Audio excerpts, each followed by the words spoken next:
2017, encore une année de crise financière qui a sérieusement impacté l'économie du pays. 3 ans successifs de crise financière depuis 2014 qui ont mis à rude épreuve toutes les mesures gouvernementales pour relancer l'économie du pays, où la situation des finances publiques est préoccupante, avec le recul de la fiscalité pétrolière qui a généré des déficits budgétaires répétés, entraînant la consommation de la totalité de l'épargne du Trésor, qui était logé au Fonds de régulation des recettes, épuisé en février 2017.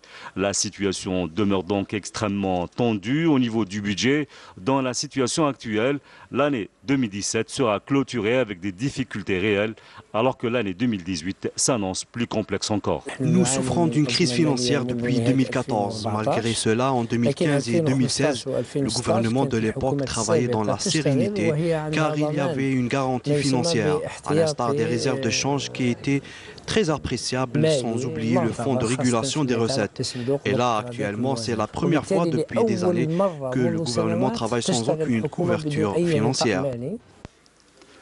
L'austérité, la bonne gouvernance, la dévaluation du dinar, des mesures d'urgence prises par le gouvernement pour stopper le déficit et éviter les conséquences directes de la crise financière sur l'économie nationale. Des mesures insuffisantes, ce qui a poussé le chef de l'exécutif à recourir au financement non conventionnel avec des emprunts auprès de la Banque d'Algérie. Tous ces indices démontrent sans ambiguïté qu'il y a une véritable crise. D'un côté, le recul de la fiscalité pétrolière, des déficits budgétaires et du coup la consommation de la totalité de l'épargne du Trésor, qui était logée au Fonds de régulation des recettes, sans oublier un endettement public énorme.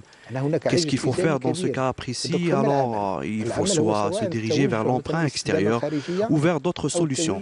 Mais moi, je pense que la seule solution, surtout à moyen terme, c'est le financement non conventionnel. Le financement non conventionnel, devenu une nécessité selon le Premier ministre face à la crise financière, le chef de l'exécutif rassure, cette mesure aura un impact positif sur les Algériens, l'État et les entreprises locales. Une mesure qui est passée devant les représentants du peuple au Parlement avec ses 2 chambres, qui consiste en un emprunt que le Trésor public obtiendra auprès de la Banque d'Algérie et qui permettront à l'État de fonctionner normalement sans devoir imposer aux citoyens de nombreux impôts nouveaux et de relancer ou d'achever des projets de développement humain gelés ou bloqués ces dernières années. Le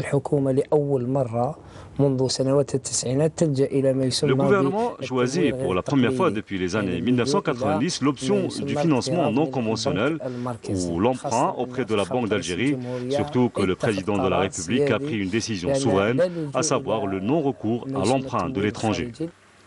Même si le début de l'année 2017 a été marqué par la crise financière et économique, l'Algérie a pu amortir le choc de la chute brutale des prix du pétrole. Malgré la crise, le tableau n'est pas pour autant noir.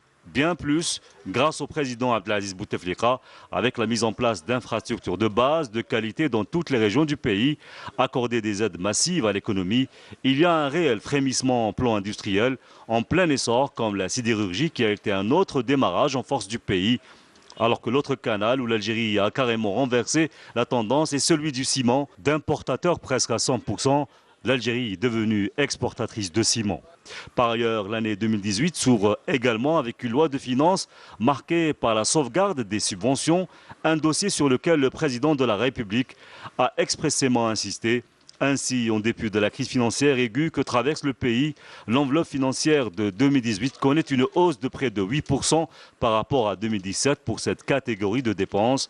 À travers ces transferts sociaux, il s'agit pour le gouvernement de continuer à soutenir la politique sociale de l'État, notamment le soutien aux familles, à travers la subvention des produits de base, l'éducation, l'accès à l'eau et à l'énergie, la santé, le logement et les retraites.